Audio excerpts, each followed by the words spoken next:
Movements like the squat jump, that is a bilateral power movement. Obviously very important to be strong and powerful off two legs, but as athletes, we also have to be strong and powerful off of one leg, okay? Also to promote, I guess, greater muscle balance, okay? So we're gonna do a very basic single leg power movement called a lunge jump.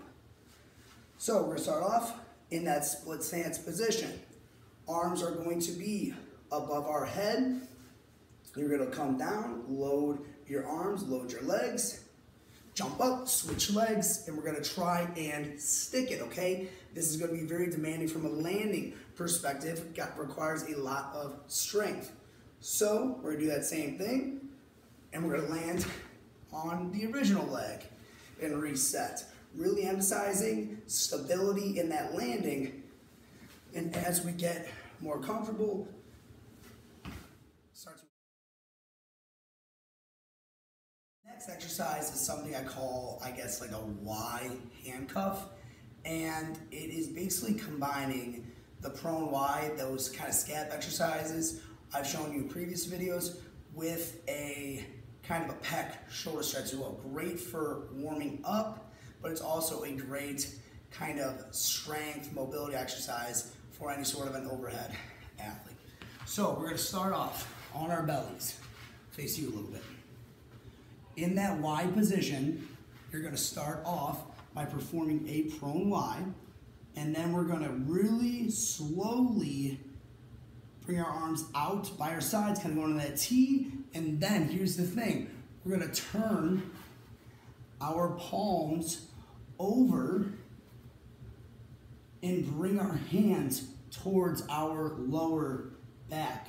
From here, you're going to slightly lift your chest up. You're gonna feel a huge stretch in that pec shoulder area. We're an internal rotation of that shoulder. And then we're going to come back to the start. So full speed will look like this. Slow and controlled, turn the palm over, lift up, and reverse it. Now it's time to make that split squat more dynamic with a reverse lunge. And the reason why we're doing a reverse lunge instead of a forward lunge is, one, the reverse lunge is a lot, I guess, more knee friendly compared to a forward lunge.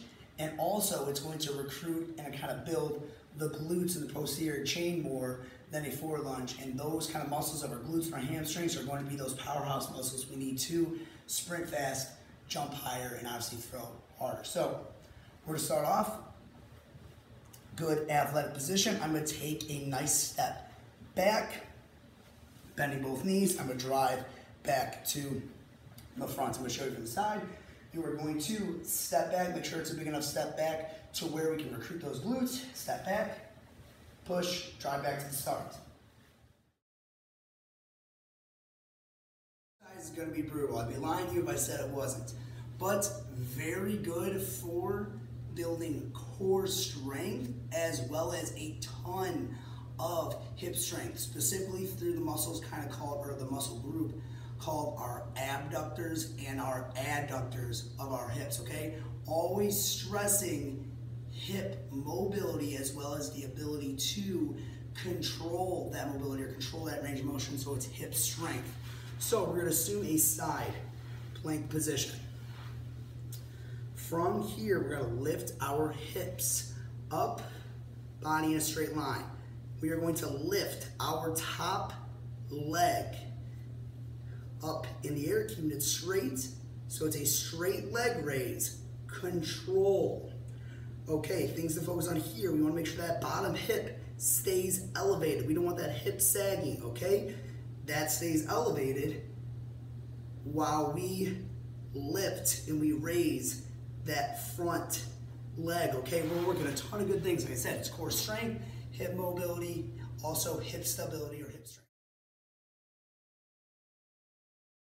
Section of this workout, we're gonna really work on T-spine mobility or thoracic spine mobility, okay? So that's our upper back's ability to create range of motion, okay? And we're gonna be working on our thoracic spine's ability to get extension as well as rotation. These are two qualities that baseball players have to have in order to kind of get the most out of their, let's just say, their arm care program or their long toss program, okay? Because if we want to throw hard, our shoulder joint has to be stable, but our upper back must have the ability to get extended and create rotation, okay? So what we're going to do, we're going to get on all fours. We're going to go hand behind the head. We are going to bring the elbow a little bit towards that down hand's elbow. And then from there, our eyes are going to follow our elbow. Going up, up, up, rotating, extending as far as we can. And then go back to the start. We're going to gradually, with each rep, try and create greater ranges of motion. Okay, we're doing this on both sides.